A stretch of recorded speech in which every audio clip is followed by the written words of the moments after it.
Airwolf is a bit of a rarity for Famidaily.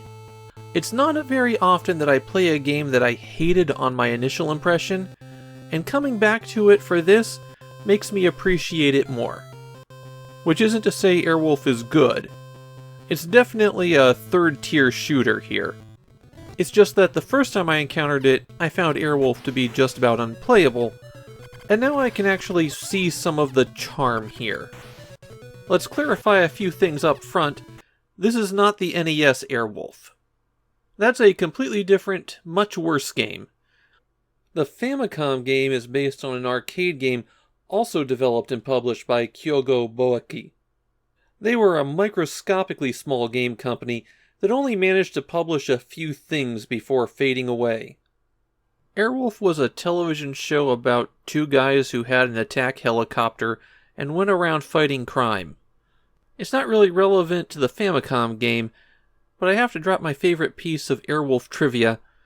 In the final season of Airwolf, they couldn't afford helicopter shots, and so Airwolf didn't appear in Airwolf.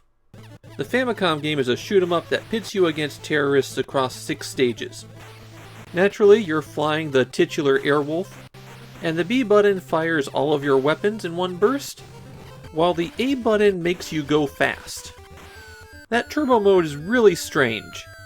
You've got a fuel gauge at the top of the screen that depletes as you're using it, but nothing happens if you run out of fuel. As you're zipping forward, all of the enemy waves that you would have encountered spawn in and pile up on top of each other. Due to some of the game's quirks, that actually makes things easier. As a shoot-'em-up, Airwolf just floods you with enemies, but as the numbers increase on screen, they tend to vanish, and the stronger enemies will stop firing their guns at you. So having all of those enemies on the screen can become an advantage. When you start each level, you're given your choice of weapon loadout. Hitting B rotates through the air weapons, hitting A rotates through the ground weapons. The chain guns fire a small bullet straight ahead and at an angle upward, while the Hellfire ground attack fires a small bullet downward. So if you put the two of those together, you get a 3-way shot. The cannon fires a burst of missiles straight ahead of you, and the Falcon just fires one missile ahead of you. Cannon is by far the best choice of those 3 weapons. The Red Eye drops the bomb straight down, while Copperhead fires a missile at a slight downward angle. Between the ground attack options, Red Eye or Copperhead are really the best choices. Which one you should use is really situational, though I generally prefer Copperhead. Some of the enemies you shoot down will drop a POW. Collecting those will make your shots go faster, and that directly translates to getting more bullets out there. You can also find an Airwolf symbol. That will let you keep one level of power up when you die. Some of the tougher enemies drop a star when they're destroyed, and collecting it destroys all enemies on the screen. If you make it to the end of the stage, then it's boss time. But you don't fight it as a shoot-'em-up. Instead, you go to this first-person cockpit view, where various things are shooting at you. Usually it's turrets, but there's also submarines. You have to shoot down their bullets before they hit you, and then shoot out all of the targets.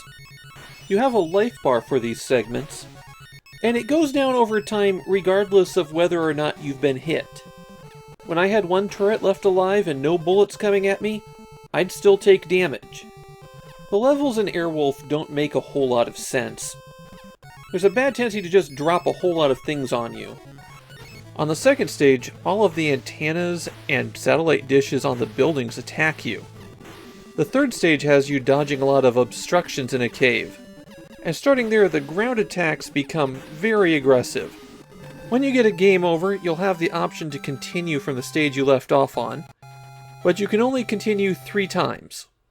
However, there is a level select code.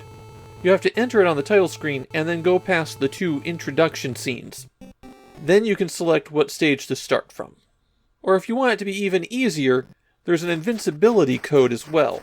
That one has to be entered during one of the opening cutscenes. An Airwolf 2 was planned, but they had to rework it once the license was lost. That game was eventually released as Crossfire, and you don't even fly an attack helicopter in it. I can't say Airwolf is a good game. The levels are kinda dull, the enemy patterns are repetitive, the tougher enemies just take too many hits, and the boss fights are boring. And yet, I still find it kinda playable. There's enough going on with it that I wouldn't mind going back and revisiting it. But I don't think I do it that often.